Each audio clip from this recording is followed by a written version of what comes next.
우리 기독교 영성을 어떻게 정의하면 좋을까요? 이에 대해서 21세기 기독교 영성신학자, 저명한 영성신학자인 고든 웨이크필드라는 분이 그가 쓴 영성사전에서 딱 들어맞는 기독교 영성에 대한 정의를 우리에게 말을 하고 있습니다. 그가 말하기를 기독교 영성이란 예수 그리스도를 본받는 삶이다 라고 정의를 하였습니다. 함께 따라해 보겠습니다. 기독교 영성이란 예수를 본받는 삶이다. 한 번 더 따라합니다. 기독교 영성이란 예수를 본받는 삶이다. 다시 말해서 예수를 본받으면 본받을수록, 예수를 닮으면 닮을수록, 예수님과 똑같아지면 똑같아질수록, 작은 예수가 될수록 그런 사람들은 바로 영성이 있는 사람이고, 그런 사람들이 모인 교회, 또 예수를 닮은 교회, 예수를 전하는 교회, 예수가 중심인 교회가 바로 영성이 있는 교회라는 것입니다. 그러므로 우리는 예수에 대해서 아는 것에 참 집중을 해야 합니다. 왜냐하면 예수를 알아야 예수를 닮죠. 알지도 못한 상태에서 어떻게 예수를 본받고 예수를 닮을 수가 있습니까? 아는 것부터가 시작입니다. 모방은 아는 것부터서 시작이에요. 예수를 열심히 모방하고 예수를 열심히 따라가고 작은 예수가 되어 예수님을 닮아가려면 예수님에 대해서 잘 알아야 합니다. 그런 의미로 볼 때 오늘 본문 말씀은 우리에게 굉장히 의미가 있습니다. 왜냐하면 오늘 본문 말씀을 통해서 예수 그리스도, 우리가 본받고 따라야 할 예수 그리스도의 깊은 내면의 세계, 예수님의 마음을 알 수가 있기 때문입니다. 오늘 본문 말씀 우리가 너무나 잘 아는 본문입니다. 오병이어의 기적입니다. 보리떡 5개와 물고기 2마리로 장정만 5,000명을 먹이고 12바구니를 남긴 기적의 사건입니다. 오병이어의 기적에 대한 말씀 모르시는 분 아마 거의 없을 것입니다. 이 본문을 가지고 수많은 설교를 여러분 그동안 들어오셨을 것입니다. 아주 중요한 본문입니다. 그래서인지 마태, 마가, 누가, 요한 이 사복음서 전부에 이 오병이어의 기적의 사건이 기록이 되어 있습니다. 내용을 간단하게 말씀을 드리면 다음과 같습니다. 예수님께서 디베라 바다라 하면 갈릴리 호수에 따른 명칭입니다. 갈릴리 바다라고도 합니다. 디베라 호수, 디베라 바다, 갈릴리 호수 건너편으로 예수님께서 건너가셨을 때 수많은 사람들이 예수님을 따라왔습니다. 그 이유는 이전에 예수님께서 행하신 기적 때문이었습니다. 수많은 병자들을 다 이렇게 고치시자 수많은 사람들이 병에서 낫기 위해서 또 다른 기적을 보고 체험하기 위해서 자신의 것으로 삼기 위해서 예수님을 따라왔습니다. 그리고 그렇게 시간이 흐르고 날이 저물자 예수님께서 그대 육신의 배고픔을 아시고 그 옆에 있는 제자 중에 한 사람이었던 빌립에게 물으셨습니다. 빌립아, 우리가 어디에서 이 떡을 사서 이 배고파하는 사람들을 먹일까? 이렇게 말씀하신 것은 오늘 본문 말씀을 보게 되면 예수님이 다 계획을 가지고 계셨는데 이 제자인 빌립을 시험하기 위해서라고 오늘 본문 말씀에 기록이 되어 있습니다. 이러한 예수님의 물음에 빌립이 무엇라고 대답을 합니까? 주님, 불가능해요. 안 되는 얘기예요. 각 사람에게 조금씩 돈을 걷어도 200데나리온이라 되는 돈이 부족합니다. 200데나리온이라는 돈은 이 데나리온이 하루 노동자 품삯이니까 노동자가 200일 동안 한 푼도 쓰지 않고 자신의 그런 급여를 다 이렇게 모았을 때 해당하는 그런 큰 액수의 금액입니다. 그러니까 도저히 이거는 불가능한 일이다라고 예수님에게 말을 한 것입니다. 거기에다 또 다른 제자인 안드레 또한 거들면서 이야기합니다. 어린아이 하나가 보리떡 5개와 물고기 2마리를 가져왔는데 이것 갖고 무엇을 하실 수가 있겠습니까? 안 된다, 불가능하다라고 예수님에게 말을 한 것입니다. 하지만 예수님의 사전엔 불가능이란 없습니다. 예수님께서는 불가능을 가능하게 만드셨습니다. 기적을 행하셨습니다. 제자들에게 명령하셨습니다. 사람들을 다 자리에 앉게 하라. 그리고 어린아이에게서 받은 보리떡 5개와 물고기 2마리를 가지고 하늘을 향해서 높이 들고 축사하셨습니다. 감사 기도를 하셨습니다. 그리고 제자들에게 명령하십니다. 이것들을 다 떼어주라, 나누어주라. 자, 그런 놀라운 기적이 일어납니다. 떼어주고 나눠줘도 마르지 않은 화수분처럼 계속해서 이 떡과 물고기가 계속 쏟아져 나오는 겁니다. 오병이어의 기적이 일어나자 예수님 주변에 모여있던 수많은 사람들이 이제 예수님을 향하여 열광하기 시작합니다. 그리고 예수님을 왕으로 이렇게 추대하려고 해요. 하지만 예수님은 이런지하에 이런 생각을 거절하셨어요. 그리고 아셨어요. 제자들 땀만 품지 않도록 바다 건너편에 배 띄워서 빨리 건너게 하시고 홀로 산에 기도하러 가셨습니다. 이 오늘 본문의 내용입니다. 자, 이제 이런 내용 이해를 바탕으로 생각을 해보겠습니다. 우리가 오늘 본문 말씀을 통해서 배워야 할 예수님의 마음은 무엇일까요? 자, 이제부터 따라 하시겠습니다. 첫째로, 우리 육체의 고통을 먼저 아시고 해결해 주시려는 자비의 마음입니다. 이 마음을 우리가 잘 알고 우리가 본받아야 돼요. 하나님이신 예수님은 하나님의 백성이 우리 육체의 고통을 먼저 아시는 분이십니다. 그리고 가만히 계시는 분이 아니고 먼저 해결해 주시려는 이 자비의 마음, 사랑의 마음을 가지신 분이십니다. 그리고 우리가 이런 마음을 우리 또한 소유하고 본받을 때 비로소 우리가 영성을 갖춘 성도, 영성을 갖춘 교회가 된다라는 것입니다. 사랑하는 여러분, 우리가 좀 거룩한 상상력을 발휘해서 오늘 본문의 이 내용, 이 본문의 현장 속에 한번 참여를 해봅시다. 한번 가정을 해보겠습니다.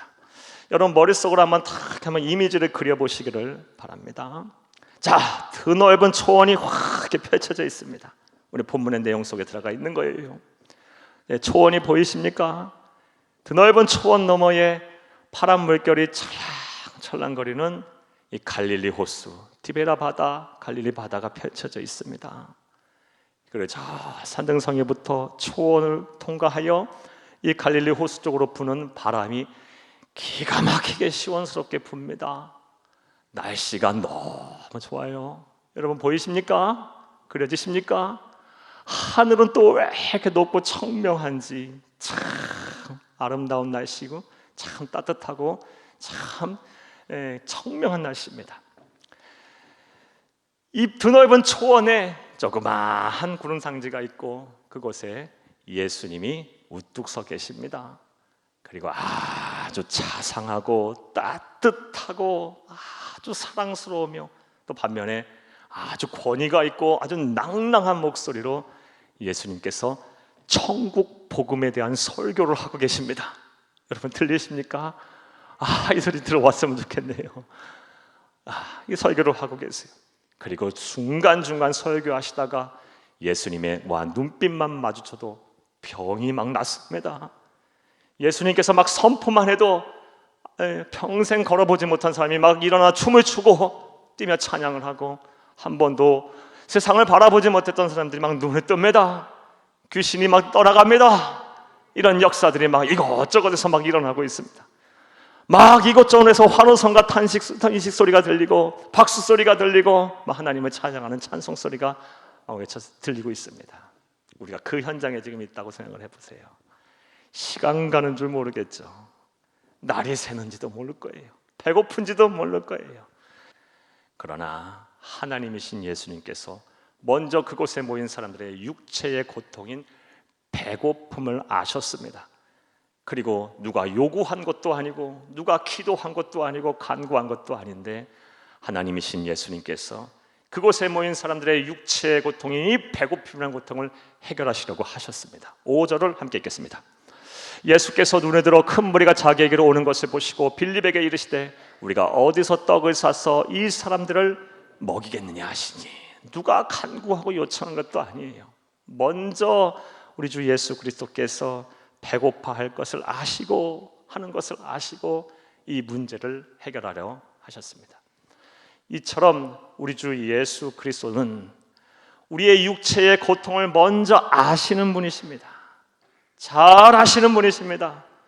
그리고 해결해 주시려고 노력하시는 그런 자비의 마음, 사랑의 마음을 가지신 분이십니다.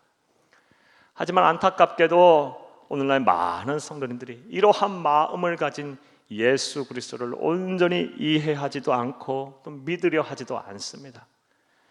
하나님은 저 먼 우리의 초월적인 영적인 세계에나 존재하는 분이시고, 우리의 현실 세계, 우리가 육체적인 고통을 당하는 이 현실 세계에서는 어떠한 당장 우리에게 유익과 도움도 되지 않는 분으로 믿고 사는 성도들이 얼마나 많은지 모릅니다.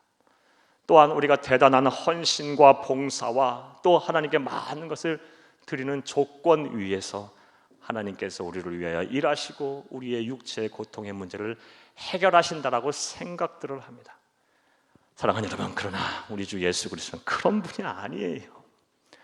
우리의 육체의 고통을 먼저 아시는 분이세요. 그리고 이것을 해결하시기 위한 자비하게 노력하시는 자비의 마음, 사랑의 마음을 가지신 참으로 좋으신 우리의 아버지가 되세요.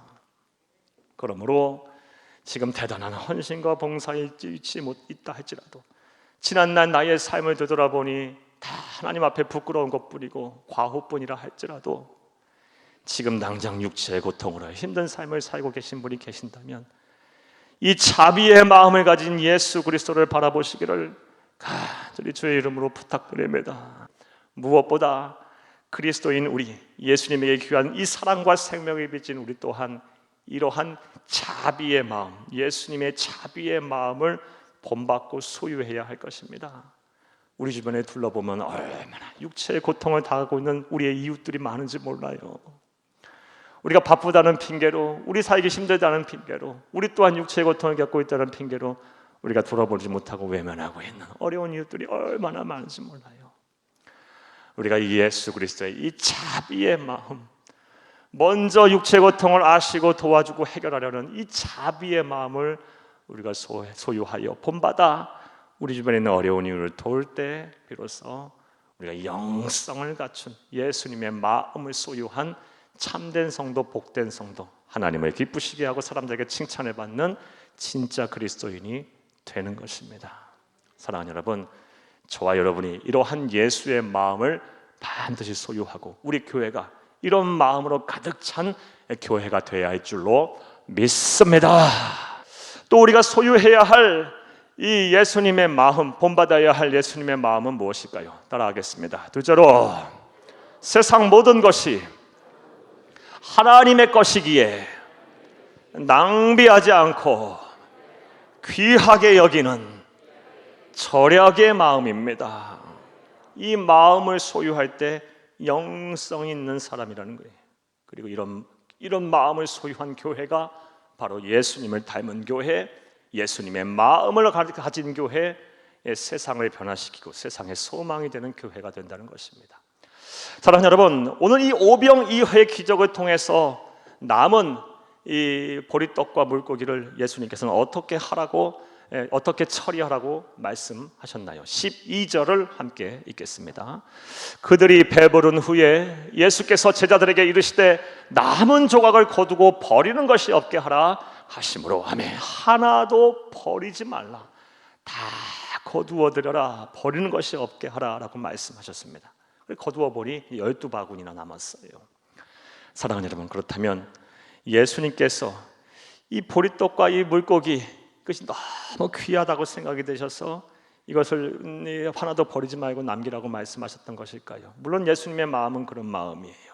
하지만 당시 세상 사람들 세계관 속에서는 이 보리떡과 물고기는 이 소년이 갖고 온 이 기적의 도구로 사용된 이 보리떡과 물고기는 그렇게 귀한 음식들이 아니었어요.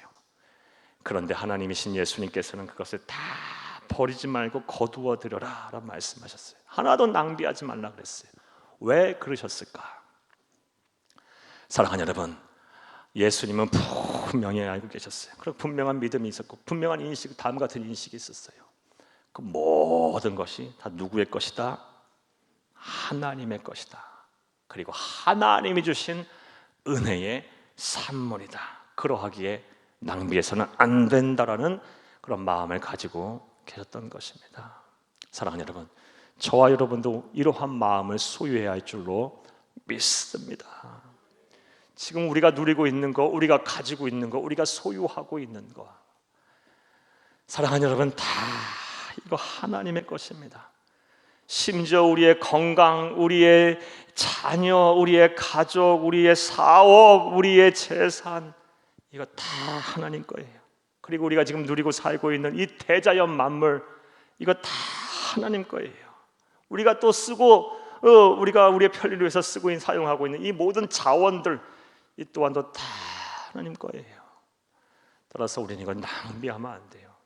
하나님께서 우리에게 이런 것을 허락하여 주시면 하나님의 형상대로 지음받은 사람들이 사람답게 살라고, 행복하게 살라고, 무엇보다 하나님 주신 사명 온전히 감당하며 살라고 우리에게 베풀어 주신 은혜의 산물입니다. 그러므로 우리 그리스도인, 예수의 마음, 영성을 갖춘 성도들은 하나하나 귀하게 여겨야 돼요. 함부로 낭비하면 안 돼요. 자연도 막 함부로 파괴하면 안 돼요. 잘 보존해야 돼요. 그리고 다시 우리 다음 세대들에 잘 물려주고, 그리고 무엇보다 하나님 앞에 잘 돌려드려야 합니다. 이게 바로 기독교의 영성을 가진 자의 모습이에요. 다 귀하게 여길 줄 알아야 돼요. 낭비해서는 안 돼요. 사랑하는 여러분, 이 마음 꼭 소유하셔서 영성 있는, 세상을 변화시키는 진짜 그리스도인 참된 성도가 다 되기를 간절히 주의 이름으로 축복합니다. 또 우리가 세 번째로 우리가 본받고 따라야 할 예수의 마음은 무엇일까요? 따라하겠습니다. 셋째로, 사명을 온전히 완수하려는 변하지 않는 마음입니다. 변하지 않는 마음, 신실한 마음이에요. 사명을 온전히 감당하려는, 이런 마음을 가진 사람이 바로 예수의 마음을 소유한 자, 예수를 닮은 자고 영성을 가진 성도라는 것입니다. 사랑하는 여러분, 오늘 본문 말씀에서 예수님 주변으로 몰려든, 예수님을 따라온 사람들 거의 대부분은 당시 하루 먹고 살기 바쁜 절대 빈곤층들이었어요. 1세기 팔레스타인 반도 속에 살고 있던, 특별히 이 북부 갈릴리 주변에 살고 있던 사람들은 아주 당시 사회에서 천한 대접을 받고 있던 하층민들이 주를 이루고 있었어요. 1세기 유대 땅은 로마라는 나라의 식민 지배를 받고 있었어요. 정치적인 폭정과 경제적인 수탈을 받고 있었고, 불의하고 악한 자들에 의해서 일반 백성들은 다 시달렸어요. 기록에 의하면 90%가 절대 빈곤층이었다라고 이런 말을 하는 기록도 있어요. 하루 먹고 살기 힘든 사람이에요. 당장 내일이 없는 사람들이었어요. 그런 사람들 앞에 예수님께서 혜성처럼 나타나서 오병이어의 기적을 일으키셨어요. 모리떡 5개와 물고기 2마리로 수만 명을 먹였어요. 장정만 5,000명 먹이고. 일반 상식적으로 생각하기에 경제적인 관념을 뛰어넘으신 거예요. 그러니까 사람들이 예수님에게 열광할 수밖에 없었어요. 예수님만 따라다니면 먹고 살 걱정 끝이다. 이 세상에 사는 동안 무엇을 먹을까, 무엇을 마실까, 무엇을 입을까 염려하고 걱정할 필요도 없다. 그래서 예수님을 왕으로 이렇게 추대하려고 했어요. 그게 그들의 생각이었어요. 하지만 예수님은 이런 자격을 거절했어요. 그리고 그런 생각을 미리 아셨어요. 제자들 땀만 먹지 못하게 배 떼워서 빨리 건너편에 보내고 예수님 홀로 기도 안으로 사로 가셨습니다. 사랑하는 여러분, 예수님은 당신께서 이 세상에 오신 목적이 무엇인지 정확하게 알고 계셨어요. 사명이 무엇인지 알고 계셨기 때문에 이런 행동을 하신 것입니다. 예수님은 일개 유대인의 왕으로 오신 분이 아니에요. 온 인류를 구원할 메시아로서 이 세상에 오셨어요. 예수님의 사명은 우리의 죄를 대신하여 십자가에서 죽으시는 것이 예수님의 사명이었던 거예요. 이것을 잘 아셨어요. 예수님은 화려한 왕궁에서 호화호식하며 산의 진미를 먹으면서 권력을 누리며 사는 것이 예수님의 사명이 아님을 분명히 아셨어요. 낮고 낮은 천한 모습으로 이 세상에 살면서 가난하고 힘들고 병들고 눌린 자들과 함께 하면서 천국의 복음을 전하는 것이, 하나님의 나라를 이 땅에 이루는 것이, 온 인류를 구원하는 것이, 섬기는 것이 예수님의 사명임을 분명히 아셨어요. 그래서 이걸 왕을 추대하는 그런 움직임에 눈 하나 깜빡하지 아니하고 다 물리고 다 산으로 홀로 기도하러 가신 것입니다. 그리고 이러한 모습은 계속됩니다. 뒤를 돌아보지도 않아요. 좌우를 쳐다보지도 않아요. 사람들이 예수님을 막 칭송할 때 우쭐거리지도 않고 예수님을 향하여 막 모욕과 천대를 하고 막 오해할 만한 그런 막 핍박을 하고 막 죽이려고 해도 눈 하나 깜짝하지 아니하시고 묵묵하게 십자가의 길, 구원의 길, 우리에게 영생을 주는 그 메시아의 손에 길을 걸어갔어요. 그리고 우리는 이런 예수님의 모습을 보며 사명자가 어떻게 살아야 하는지 답을 얻습니다. 하나님께 사명을 받은 사명자는 뒤를 돌아보는 사람들이 아니에요. 사정과 형편, 환경이 달라진다고 해서 부화내동하는 사람들이 아니에요. 묵묵히 주가 주신 사명, 구속하신 예수만을 바라보며 묵묵히 우리 또한 십자가의 길, 사명의 길을 걸어가는 사람이 바로 진정한 사명자임을 믿으시기를 간절히 주의 이름으로 축복합니다. 근데 오늘날 많은 성도들이 그렇지 못해요. 앞서 말씀드린 대로 이 사명 감당하다가 막 여러 사람들이 막 칭찬을 하게 되면 막 우쭐해요. 그리고 막 교만함이 막 하늘 높은지 몰라요. 저 또한 그런 모습이 왜 없겠습니까? 우리 성도님도 분명 그러실 거예요. 또 반대로 이 사명 감당하다가 조금 섭섭한 일이 생기고 서운한 일이 생기면요, 사명 언제 그 사명 감당했더니 그 사명을 헌신짝처럼 내버리시는 분들이 얼마나 많은지 몰라요. 여러분들 어떻습니까?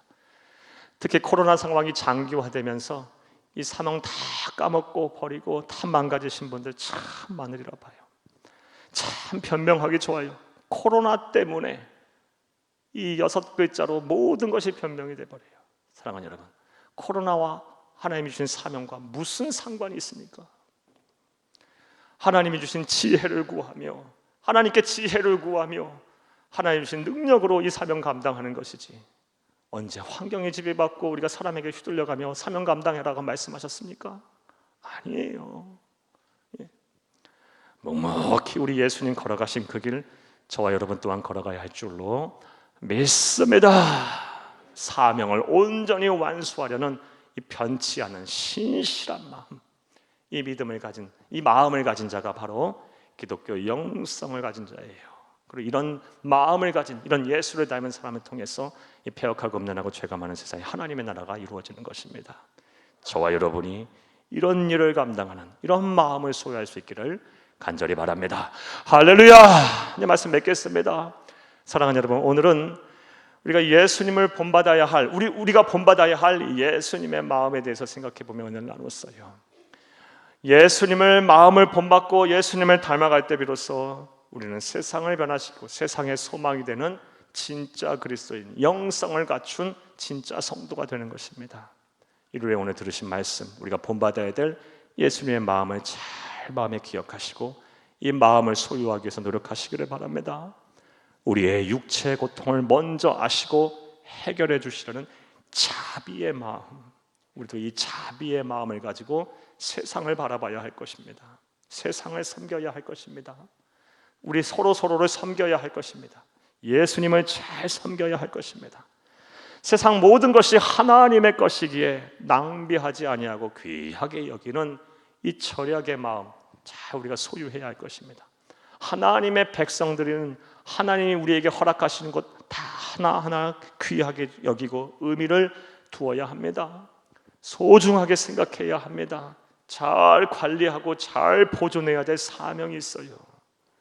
우리 것이 아니에요.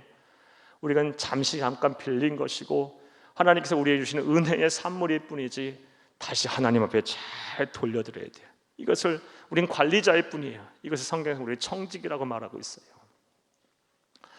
무엇보다 사명을 온전히 완수하려는 이 변하지 않은 신실한 마음, 우리의 마음이 되어야 할 줄로 믿습니다. 우리가 이 마음을 소유하기 위해서 노력하다 보면 언젠가 우리 예수님과 비슷한 모습이 될 거라 봅니다. 영성을 갖춘 진짜 성도, 참된 예수님의 제자로서 되는 날이, 그런 날이 오리라 봅니다. 저와 여러분이 그 날이 속히 오기를 바라며 하루하루 예수님을 본받기 위해서 최선을 다하는 삶을 살아가기를 간절히 주의 이름으로 부탁합니다. 축복합니다.